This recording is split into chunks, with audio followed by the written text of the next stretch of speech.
In the last year, I've started and grew 2 software companies. One made over $300,000 in its first 12 months of existence. It was a marketplace. And most recently, we've hit back-to-back 5-figure months with our new B2B SaaS company. I'm not going to give you some guru advice on how you can do the same with this simple 10 hacks, because the reality is that it's not easy at all. It might seem simple, but it's far from easy. The videos you see from those people are just generic advice that's repeated over and over again. And quite frankly, that won't get you anywhere. That said, we won't need all this fancy editing, because we're going to just jump straight into my computer. I'm going to show you exactly what we did, how we did it, and how you can try and do the same. As well as, of course, how much money we're making. So let's jump in. Right, so we're inside my computer now, so let's just get straight into it. Building a profitable software business, what the gurus won't tell you. Now, like I said before, I've built 2 software businesses, so I've walked the walk. I know to some extent what I'm talking about, right? I'm not just speaking my mind over a subject. I have no idea what it is, right? So 2 businesses. One was a marketplace business that we did all this in its first 12 months of existence. I spoke about this business in a couple of videos here on the channel. If you go through the first ever video on this channel, it is just literally the process from idea to having it live, bootstrapped, and making money in 12 months. So that's the first businesses. And most recently, a B2B software currently at $8,000 MRR and multi 5-figure revenue. So MRR is the monthly recurring revenue. So it is a subscription business, right? People pay you each month to use the software. However, sometimes people only stay for a month. Maybe they buy yearly packages, and this makes it so the revenue on a monthly basis is much higher than this 8K MRR you see here. So for example, I'll have to blur this out because I think it's a bit cringe and I don't know, lame to be sharing this. So I'll hide it for now. Maybe who knows, in the future I'll show it. But the goal here is just to show that these numbers, the monthly numbers, this is the revenue for October. This one's the revenue for September. So in October, it is 22.5% higher. These values are higher, or relatively higher than the MRR, right? And this, I just took this screenshot like just an hour ago, even less. This was our gross volume for today, so sales for today, and that was the number of sales for yesterday. So the amount of money we made from the software today and yesterday.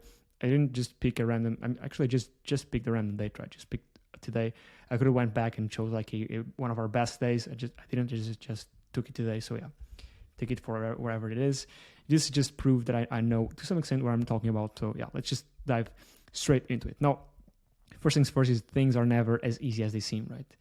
Remember this, right? Simple isn't easy. And a lot of people on Twitter, YouTube, everywhere on social media, even Instagram, like to give this generic advice that you just gotta build this software, then price it at $100 a month and sell it to everyone, right? I mean, in theory, yeah, that's how it works. It's quite simple. However, it's not easy at all, right? Building the software, and I'll go over why it's not easy. Costs money, costs time. Marketing the software is extremely hard, right? It's just like those people that sell the dream on, just gotta build a Shopify dropshipping store, and you're gonna make millions, right? Yes, it is simple, but most likely you won't, because it's not easy at all. And those people are only selling you a course on the back end, right? That's how they make money. But I digress. Now, why? First thing you need to know, it is fucking hard. It's really, really difficult, right? The whole process, right? From idea, and if you want to take a look at all the timeline from idea to finding a developer, because you're going to need a developer because this is a software company, a technical software product, technical product.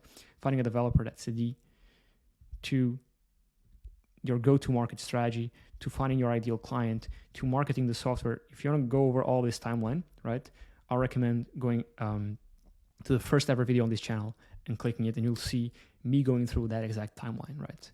But it's hard. Takes time, right? You won't do it in a month, 2 months, 3 months. It takes a lot of time, and each one of these steps, right, is extremely, extremely hard, right? They might sound simple, and if I were to break them down here, they would seem simple, right? Oh, you want to find a developer? Yeah, just post on Facebook groups, just ask friends. It is simple, right? But it takes a lot of time, right? So it's hard. If it was easy, anyone would do it, right? And I won't tell you that you want to make a lot of money with this, because most likely you won't, because it's hard. Just know that there are a lot of people that are promising you dreams on YouTube and on all social media.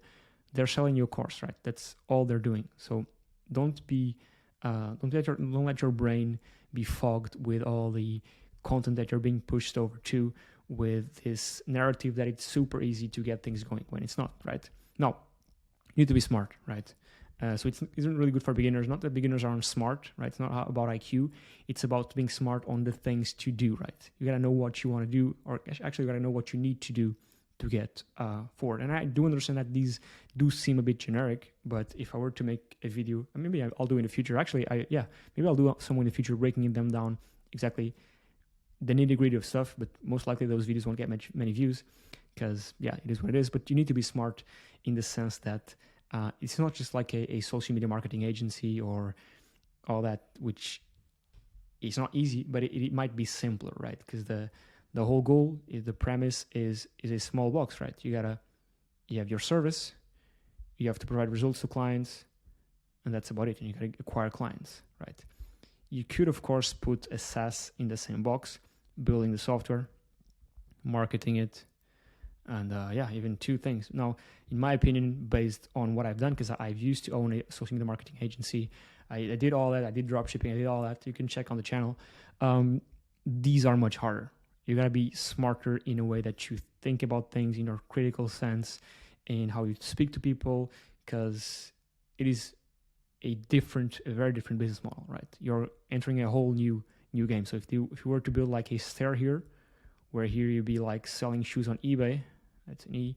There will be drop shipping right here. Software and technical products will be up here in terms of difficulty, right? Or in terms of you being smart, not in the sense of IQ, but in the sense of being smart in knowing what to do. And the only way you know what to do, or you're going to know what to do, is if you've gone through, in my opinion, if you've gone through all these steps, building these types of businesses, having failed before, and it's going to teach you a lot in terms of business, because you wouldn't want to start with a software business because most likely you're going to lose money and waste a lot of time. All these businesses that, in my opinion, I think you should do to reach SaaS are imperative to building a successful software company, right? Now, competition is fierce, right? Because there's a lot of money involved. A software is something that costs a lot of money and time, right? People put a lot of money and time in building this software, so it's extremely expensive, which means that competition will be fierce, right? It's not just like a social media marketing agency or a dropshipping store where in one you're investing your time acquiring clients, the other one you're just spending money on ads. So there's many more moving parts, and it's much more expensive to build a software. Hence, people and the businesses, it's cutthroat. So you have much less room for doing mistakes and for doing errors, right? Otherwise, you're going to be wiped out. And this ties in with number 4, right? You have to move extremely fast, because you're going to have competition, right? You're going to have competitors copying your product, copying your features, trying to steal your clients. And you got to move fast, right? Both in terms of features, in marketing, in everything, right? Your business needs to move forward super fast. Otherwise, you're going to be outdated. You're going to be left behind, right? And this is really something that I cannot expand more on, because it's going to depend on the software you build and what markets you're in. There are markets that move slower. For example, the AI market moves super fast.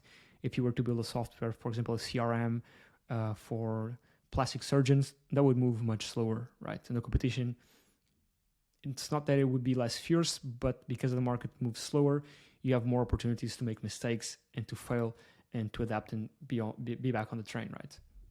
Now, it's expensive, right? Expensive, so you need to partner up, right?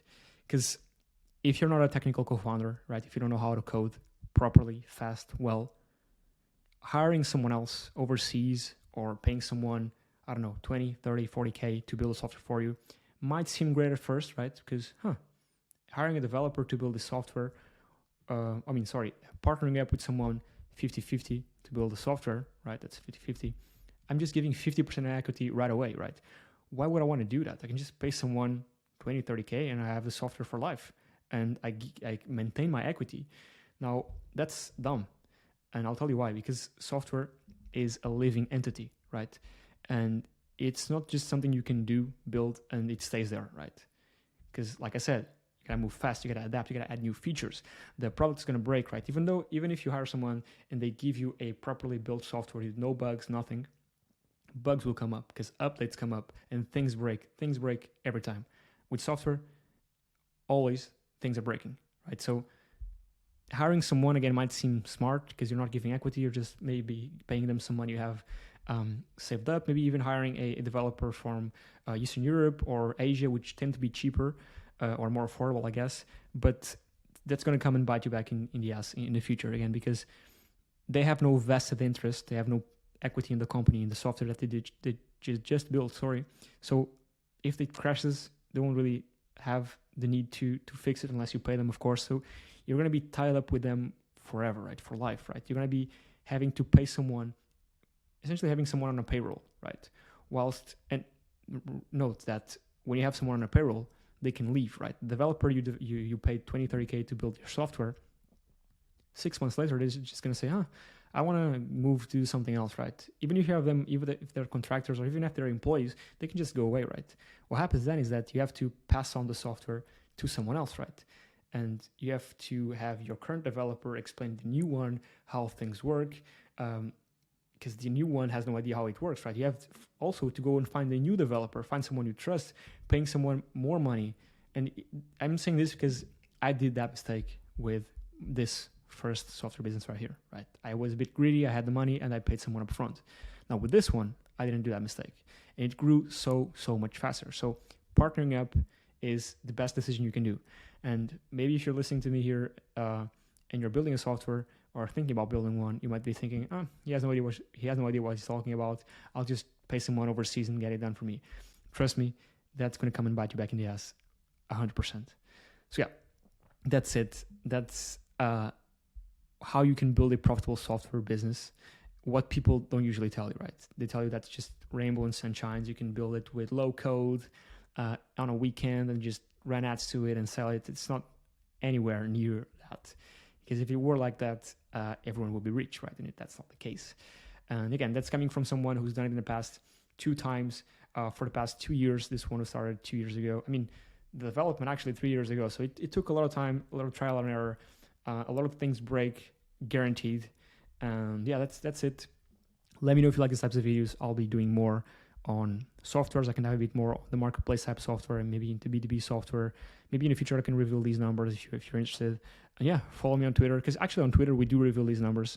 I think I posted a screenshot of this with the actual numbers. So yeah, follow me on Twitter if you want to know about these numbers. And yeah, like, subscribe, and I'll catch you on the next one. Cheers.